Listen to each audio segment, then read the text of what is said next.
take ownership. Take extreme ownership. Don't make excuses. Don't blame any other person or any other thing. Get control of your ego. Don't hide your delicate pride from the truth.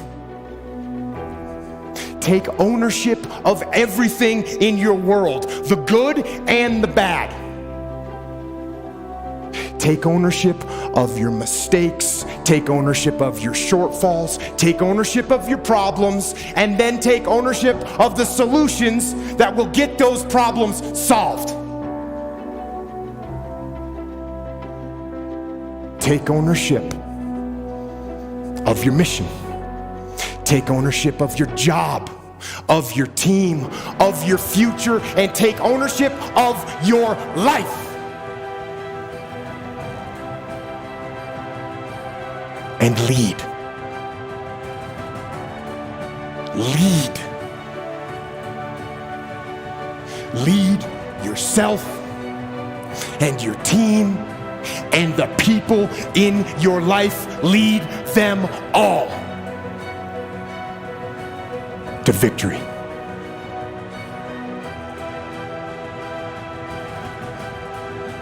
You're never, ever, ever, ever going to feel like doing the things you need to do in order to have what you want.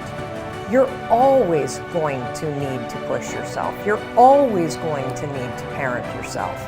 So what is the net advice on this? What is the bottom line? The bottom line is no one's coming. No one. No one's coming to push you. No one's coming to tell you to turn the TV off. No one's coming to tell you to get out the door and exercise. Nobody's coming to tell you to apply for that job that you've always dreamt about. Nobody's coming to write the business plan for you. It's up to you. And because you're only ever going to do the things that you feel like doing right now or that feel good right now, unless you understand that you've got to parent yourself, you've got to push yourself, you're not going to make your dreams come true. You're just not. We're not wired that way. You weren't born that way, you weren't that way when you were growing up, and you're certainly not that way as an adult. And there's a tremendous amount of liberation that comes when you accept the fact that you're always going to need to give yourself a push.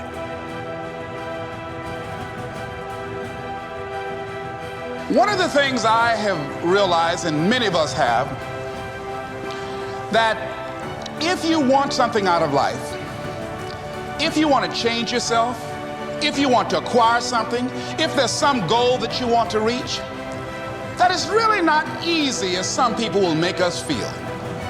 That living your dream, changing your behaviors, overcoming negative habits, it's challenging. It's hard.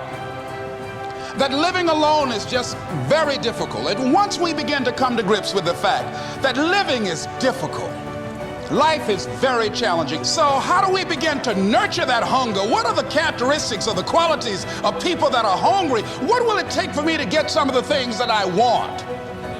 And being hungry for those things, number one, you've got to work on yourself.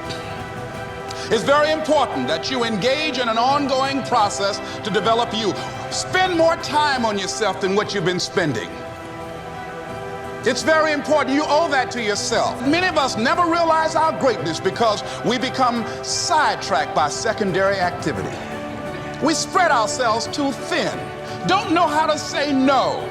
And we find ourselves doing all kinds of things and never ever have time to do those things that we need to do to work on ourselves. And then there goes a second, there goes another second, there goes another second, and we can't stop and hold time. And before you know it, you wake up one day and you're behind in your dreams and your bills. So decide that you're going to take some time to work on you, that you deserve that from yourself, that your life deserves some prime time because you are creating your own production. You are the star of your show. You are the director. You're writing the script. And you will determine whether your life is